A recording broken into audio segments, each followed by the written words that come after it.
Pengertian gelombang. Isilah baskom dengan air,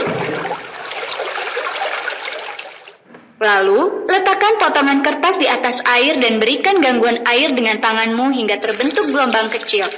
Perhatikan, ketika air di dalam baskom diganggu, maka timbul gelombang kecil yang bergerak menjauh dari sumber gangguan menuju tepi baskom. Gerakan gelombang tampak dari sobekan kertas yang bergerak naik turun. Nah, tampak bahwa gelombang ditimbulkan oleh getaran dari tanganmu. Maka, dapat kita katakan bahwa gelombang adalah getaran yang merambat melalui suatu medium.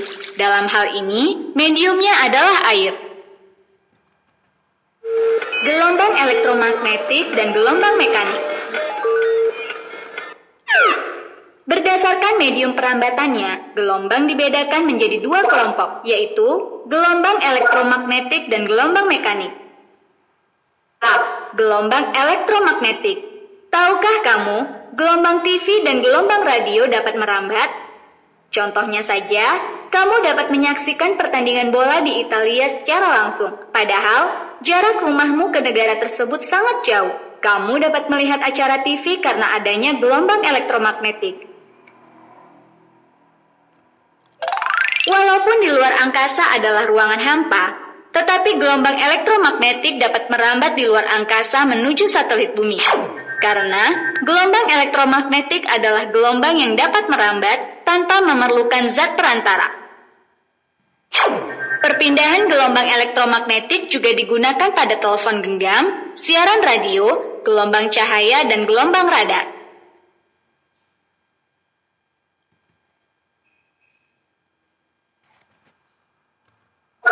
B. Gelombang mekanik. Gelombang mekanik adalah gelombang yang memerlukan medium untuk perambatannya. Gelombang air, gelombang bunyi, gelombang tali, dan gelombang pada selinki merupakan contoh-contoh gelombang mekanik. Air, udara, tali, dan selinki adalah medium yang digunakan untuk merambatkan gelombang air, gelombang bunyi, gelombang tali, dan gelombang pada selinki. Dan umumnya, gelombang mekanik dapat diamati dengan mata telanjang.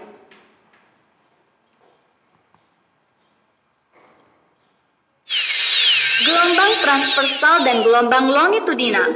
Walaupun gelombang permukaan air dan gelombang bunyi merupakan gelombang yang memerlukan medium untuk merambat atau gelombang mekanik, tetapi keduanya memiliki perbedaan, yakni arah getaran atau arah rambat medium berbeda terhadap arah rambat gelombangnya.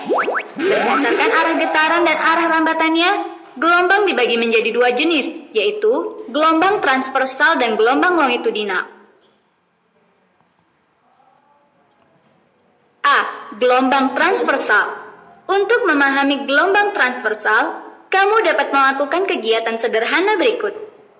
Ikatlah salah satu ujung tali yang panjangnya kira-kira 4 meter ke gagang pintu yang tertutup.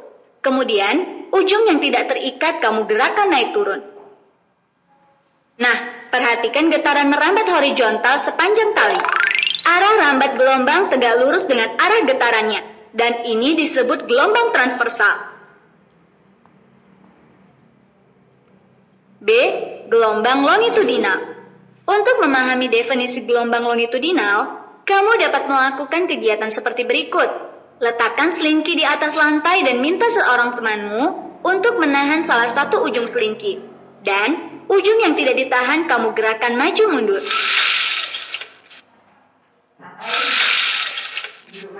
Maka kamu dapat melihat bahwa getaran atau usikan yang merambat di sepanjang selingki berbentuk rapatan atau renggangan, sedangkan arah getaran sejajar dengan arah memanjang selingki.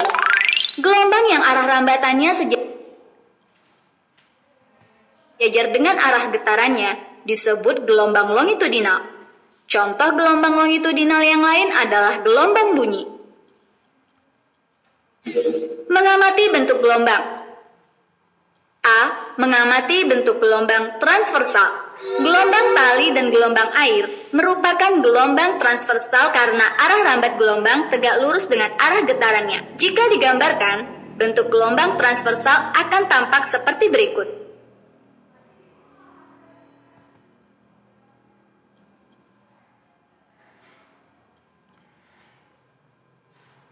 Dari A ke B lalu ke C, dan dari E ke F hingga ke G disebut bukit gelombang. Dari C ke D hingga ke E disebut lembah gelombang. Untuk B dan F disebut puncak gelombang. Untuk D disebut dasar gelombang. Dari A ke C, kemudian ke E hingga ke G disebut simpul-simpul gelombang.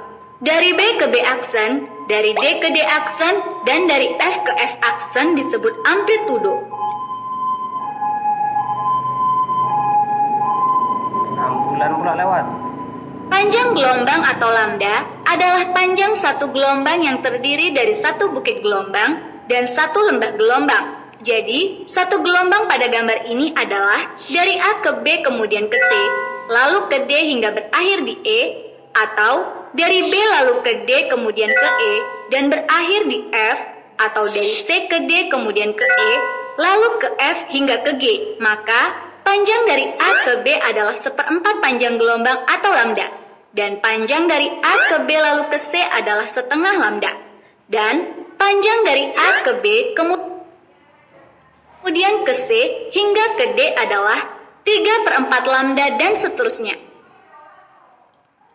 B. Mengamati bentuk gelombang longitudinal. Ketika kamu mengamati gelombang longitudinal pada selinki, maka yang kamu lihat adalah pola berbentuk rapatan dan renggangan yang tidak sama panjang. Panjang satu gelombang longitudinal atau satu lambda adalah jarak antara satu rapatan ke rapatan berikutnya, atau jarak antara satu renggangan ke renggangan berikutnya. Sedangkan jarak antara pusat rapatan dengan pusat renggangan yang berdekatan adalah setengah panjang gelombang atau setengah lambda.